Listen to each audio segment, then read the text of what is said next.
سورہ بقرہ آیت نمبر 198۔ آپ حضرات کے پاس پیج نمبر ہے 59 59۔ اعوذ باللہ من الشیطان الرجیم، بسم اللہ الرحمن الرحیم۔ لیس علیکم جناح ان تبتغوا فضلا من ربکم فإذا أفضتم من عرفات فاذكروا الله عند المشعر الحرام واذكروه كما هداكم وإن كنتم من قبله لمن الضالين۔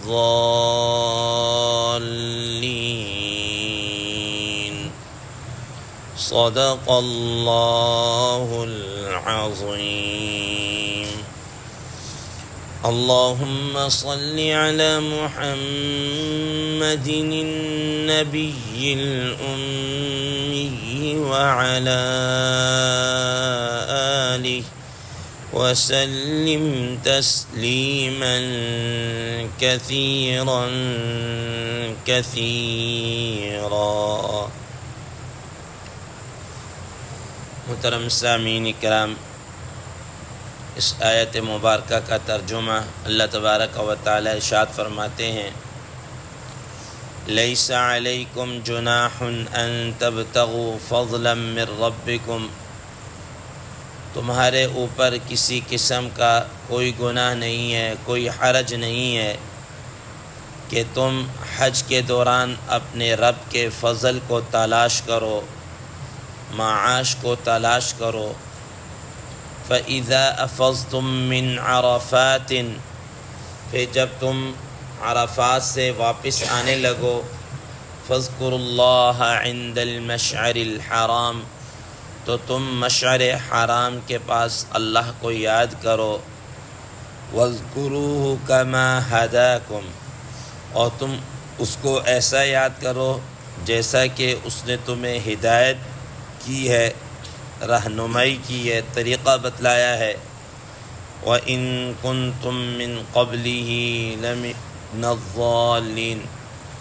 اور اس سے پہلے یقیناً تم ناواقف تھے، البتہ تم ناواقف تھے۔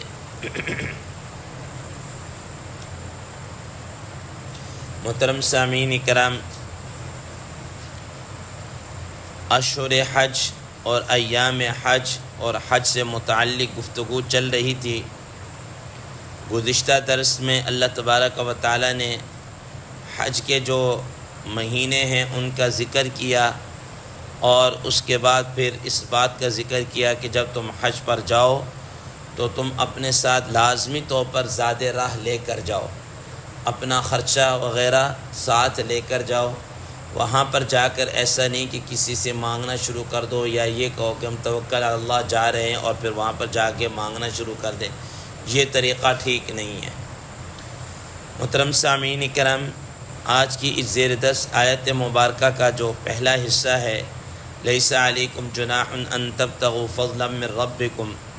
اس کے متعلق حضرات مفسرین کرام، محدثین کرام رحمہ اللہ فرماتے ہیں کہ اسلام سے پہلے مشرکین یہ جو کیا کرتے تھے، جب حج کا سیزن آتا تو وہ بڑے بڑے بازار لگاتے تھے، اور اس دوران وہاں پر خرید و فروخت ہوتی، بیچ بھی رہے ہیں، خرید بھی رہے ہیں، یہ سب کچھ۔ اب جب حضرات صحابہ کرام رضوان اللہ تعالی علیہم اجمعین ایمان لے کر آئے، تو اب انہوں نے یہ سوچا کہ جب ہم حج کے لیے جائیں گے تو اب اگر حج کے لیے جائیں تو وہاں پر اگر ہم نے خرید و فروخت کی تو ہمارا حج کیا ہو جائے گا، خراب ہو جائے گا، کیونکہ اس بارے میں ہمیں کیا پتہ کہ اسلام کی کیا ہدایات ہیں۔ چنانچہ اس ضمن کے اندر آتا ہے کہ ایک شخص نے سیدنا حضرت علی رضی اللہ تعالی عنہ سے سوال کیا، انہوں نے کہا کہ میں حج کے لیے جاتا ہوں تو حج کے دوران میں کیا کرتا ہوں کہ میرے پاس جو جانور ہیں اونٹ وغیرہ، میں ان کو کرائے پہ دیتا ہوں، گویا کہ ایک طرح سے سیٹیں ریزرو ہوتی ہیں، قافلے کی شکل میں جانا ہوتا ہے، تو میں لوگوں کو یہ ٹرانسپورٹ کا کام، آپ یہ کہ جانے لے جانے کا یہ کام کرتا ہوں، اور ان سے میں پیسے وصول کرتا ہوں۔ تو کیا میرا حج ہوگا یا نہیں ہوگا؟ یہ میرا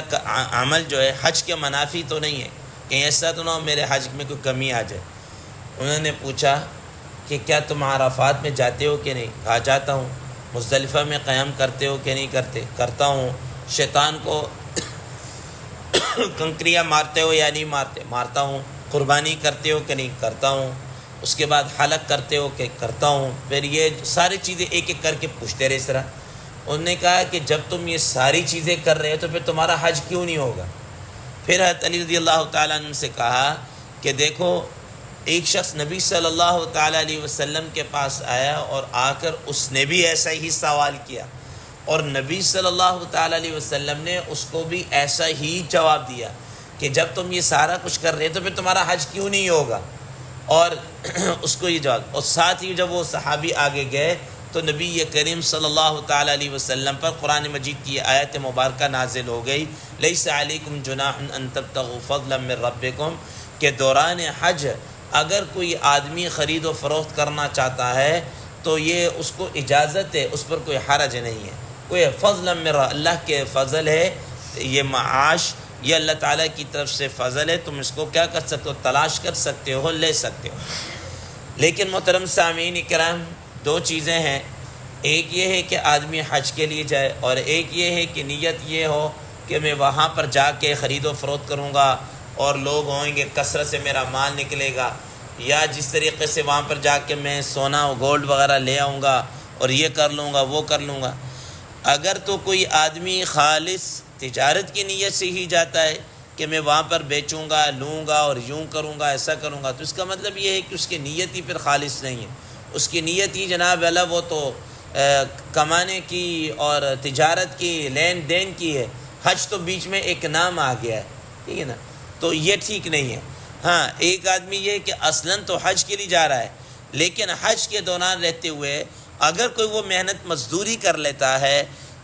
مثال کے طور پر، خیر آج کل تو یہ صورتحال نہیں ہے لیکن جیسا کہ پہلے لوگ جاتے تھے اور حج شروع ہونے سے کوئی 3 4 ماہ پہلے وہاں پہنچ گئے، جو یا اگر پہنچے تو حج ہو چکا تو پھر اگلے سال تک ادھر ہی ٹھہرے رہے، تو اب جناب اللہ وہ کیا کرتے ہیں، پھر کماتے ہیں، محنت مزدوری کرتے ہیں، پھر اس کے بعد آتے ہیں، یا جناب اللہ اس سے کوئی سامان لے کر گیا ہوا تھا اور وہاں پر جا کر اس سے خرید و فروخت کری، تو اس کا مطلب یہ ساری چیزیں ضمنی طور پر آ گئیں۔ ضمنی طور پر آ جانے کی وجہ سے شریعت کی طرف سے ایسی کوئی پابندی نہیں ہے، انسان کر سکتا ہے۔ تو اسی کے متعلق فرمایا لیس علیکم جناح ان تبتغوا فضلا من ربکم، کہ تمہارے اوپر کسی قسم کا کوئی گناہ نہیں ہے کہ تم دوران حج اللہ کے فضل کو کیا کرو، اپنے رب کے فضل کو تلاش کرو۔ فَإِذَا أَفَضْتُم مِّنْ عَرَفَاتٍ فَاذْكُرُوا اللَّهَ عِندَ الْمَشْعَرِ الْحَرَامِ۔ محترم سامعین کرام، حج کے جو اہم ترین رکن ہیں، 3 چیزیں ہیں حج کے اندر، جو حج کے ارکان کہہ لیجئے، فرائض کہہ لیجئے، شرائط کہہ لیجئے، ٹھیک ہے، اس کے بغیر حج نہیں ہے۔ نمبر 1 اس میں سے ایک ہے احرام باندھنا، دوسرے نمبر پر ہے وقوف عرفہ، کہ 9 ذی الحجہ کو میدان عرفات میں ٹھہرنا، اور تیسرے نمبر پر طواف زیارت کا کرنا، جو 10 11 12 ذی الحجہ کی شام تک ان 3 دنوں میں کسی وقت بھی کیا جا سکتا ہے، وہ بالکل حج کا اہم ترین رکن اور فرض ہے۔ یہ حج کے فرائض ہیں کہ اگر ان میں سے کوئی چیز چھوٹ گئی تو حج کا مداوع نہیں ہو سکتا، آئندہ سال دوبارہ ہی کرنا پڑے گا۔ لیکن ان کے علاوہ اگر کوئی اور چیز چھوٹ گئی تو اس میں زیادہ سے زیادہ یہ ہوگا کہ آپ دم دے کر اس چیز کی تلافی کر سکتے ہیں، تو اب اللہ تبارک و تعالیٰ اسی عرفات کے متعلق گفتگو فرما رہے ہیں۔ عرفات کا معنی کیا؟ حضرات مفسرین کرام رحم اللہ فرماتے ہیں عرفات سے اس کا معنی ہوتا ہے پہچاننے کے، حضرات مفسرین کرام رحمہ اللہ اس کی ایک توجہ تو یہ بیان کرتے ہیں کہ عرفات کو عرفہ اس وجہ سے کہتے ہیں کہ اللہ تبارک و تعالی نے جب جنت سے سیدنا حضرت آدم علیہ السلام اور حضرت حوا علیہ السلام کو اتارا، تو حضرت حوا علیہ السلام کو جو آج کل موجودہ جدہ ہے یہاں پر اس میں کسی جگہ پر اتارا، اور جدہ کا معنی بھی عربی زبان کے اندر دادی یا نانی کے ہیں، ٹھیک ہے نا، تو چونکہ وہاں پر اتارا اس اعتبار سے وہ جدہ مشہور ہو گیا، ٹھیک ہے، وہ مشہور ہو گیا۔ اور حضرت آدم علیہ السلام کو فرمایا کہ سری لنکا کے قریب جزیرہ مالدیپ یا سراندیپ کوئی نام کی جگہ ہے، وہاں پر اتارا۔ اب اس کے بعد دونوں کی جو آپس میں ملاقات ہوئی وہ عرفات کے اندر رہی اور ایک دوسرے کو پہچانا، تو اس وجہ سے اس کا نام عرفات رکھ دیا۔ اب باقی واللہ عالم بالصواب کہ یہ کہاں تک یہ حقیقت ہے یا دوسرے نمبر پر ان کے درمیان کہ ایک ادھر اترا ایک ادھر اترا، اللہ تعالیٰ نے زمین پہ تو اتارا ہے، یہ تو کنفرم ہے، اس میں تو کوئی دوسری رائے نہیں ہے۔ اور اب دونوں کے آپس میں ملنے میں کتنا بیچ میں ٹائم گزر گیا اس کے متعلق بھی کوئی ایسی بات نہیں۔ اور بعد رات یہ فرماتے ہیں کہ اصل بات یہ ہے کہ عرفات کو عرفات اس وجہ سے کہتے ہیں کہ اس وجہ سے پہچان ہوتی ہے کہ یہاں پر انسان عبادت کر کے، ذکر و اذکار اور تلاوت کر کے، دعائیں مانگ کر اللہ تبارک و تعالیٰ کی معرفت حاصل کر لیتا ہے، اللہ تبارک و تعالیٰ کی پہچان حاصل کر لیتا ہے، اس وجہ سے اس کو عرفات کہا جاتا ہے۔ بہرحال کوئی بھی وجہ ہو، چاہے وہ پہلی وجہ ہو یا دوسری وجہ ہو، عرفات آپ حضرات دیکھا ایک کھلا میدان ہے، سارا سال وہ کھلا رہتا ہے، بالکل ایک عام سا میدان ہے، لیکن ان حج کے اس ایام کے اندر آ کر سارے لاکھوں کی تعداد کے اندر حجاج کرام وہاں پر آتے ہیں اور گویا کہ پورے سال کی ایک طرح سے کثر نکل جاتی ہے۔ تو یہاں پر یہ حج کا کیا ہے اہم ترین رکن ہے جو اس مقام پر ادا کیا جاتا ہے، جو کہ 9 ذی الحجہ کو ادا کیا جاتا ہے، 9 ذی الحجہ کو، اور 9 ذی الحجہ میں بھی اس کا جو ٹائم شروع ہوتا ہے وہ زوال کے بعد سے لے کر، یعنی جس وقت ظہر کا ٹائم شروع ہوتا ہے اس وقت سے لے کر غروب آفتاب تک اس دوران ٹھہرنا ہوتا ہے۔ اور یہ جو ٹائم ہے اس میں سے بلکہ حضرات مفسرین اور کرام فرماتے ہیں کہ زوال سے لے کر اگلے دن صبح طلوع صادق تک اس دوران کوئی تھوڑی سی دیر کے لیے بھی اگر اس میدان عرفات کے اندر چلا گیا تو اس کا حج کا رکن ادا ہو جائے گا، حج کا رکن ادا ہو جائے گا۔ ہاں یہ الگ بات ہے کہ زوال سے لے کر غروب آفتاب تک ٹھہرنا، یہ پورا ٹائم گزارنا یہ واجب ہے، اگر اس سے پہلے کوئی نکلے گا تو اس پر دم آ جائے گا، لیکن کوئی تھوڑی سی دیر کے لیے ٹھہر جائے گا تو اس کا حج کا کیا ہے فریضہ رکن ادا ہو جائے گا۔ نبی صلی اللہ تعالی علیہ وسلم نے اس وجہ سے فرمایا کہ الحج عرفہ، کہ حج تو عرفہ کا نام ہے، عرفہ کا نام ہے۔ اور دیکھ لیجئے کہ اگر وہاں پر اللہ نہ کرے کوئی حجاج کرام کو کوئی مسئلہ کوئی پیش آ جاتا ہے، کوئی ایکسیڈنٹ ہو گیا، کوئی بیمار ہو گیا، کوئی ایسا کوئی حادثہ پیش آ گیا، تو وہ جو زخمی حالت میں ہوتے ہیں حجاج اکرام، ان کو اس میدان عرفات میں چاہے تھوڑی سی دیر کے لیے ہو لازمی طور پر لے کر جاتے ہیں،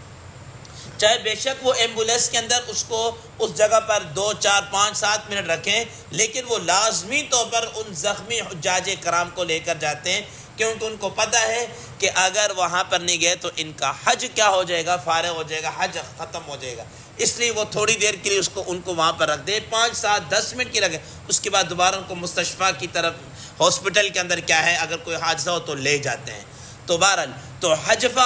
یعنی حج عرفات کے اندر یہاں پر کیا ٹھہرا ہے، اور یہ اتنا قیمتی وقت ہے، اتنا قیمتی وقت ہے کہ حدیث مبارکہ میں آتا ہے کہ شیطان اس دن اپنے سر کے اوپر خاک ڈالتا ہوا کیا ہے جاتا ہے، خاک ڈالتا ہوا جاتا ہے، کیونکہ وہ اللہ تعالیٰ کی رحمت کو اترتے ہوئے محسوس کر رہا ہوتا ہے، دیکھ رہا ہوتا ہے کہ کس طریقے سے لوگوں کی مغفرت ہو رہی ہوتی ہے۔ اور رسول اللہ صلی اللہ تعالیٰ علیہ وسلم نے کیا فرمایا، اس وقت انسان سارے دعاؤں کے اندر مشغول ہوتے ہیں، تو نبی صلی اللہ علیہ وسلم نے فرمایا اللہم اغفر للحاج، کہ اللہ حاجی کی مغفرت فرما، اور حاجی جس کے لیے مغفرت مانگے اللہ اس کی بھی مغفرت فرما، اس کی بھی کیا فرما؟ مغفرت فرما۔ تو شیطان جب یہ دیکھتا نا کہ بھئی یہ تو تھوک کے حساب سے لوگوں کی کیا ہو رہی ہے؟ مغفرت ہو رہی ہے، میرا تو سال بھر کا کیا کرایا سب پہ پانی پھر رہا ہے، وہ اپنے سر کے اوپر کیا ہے؟ خاک ڈالتا ہوا جاتا ہے۔ محترم سامعین کرام، ما بقی انشاءاللہ اس کے متعلق کل ذکر کیا جائے گا۔ اللہ تبارک و تعالی عمل کی توفیق عطا فرمائے۔ وآخر دعوانا ان الحمد للہ رب العالمین۔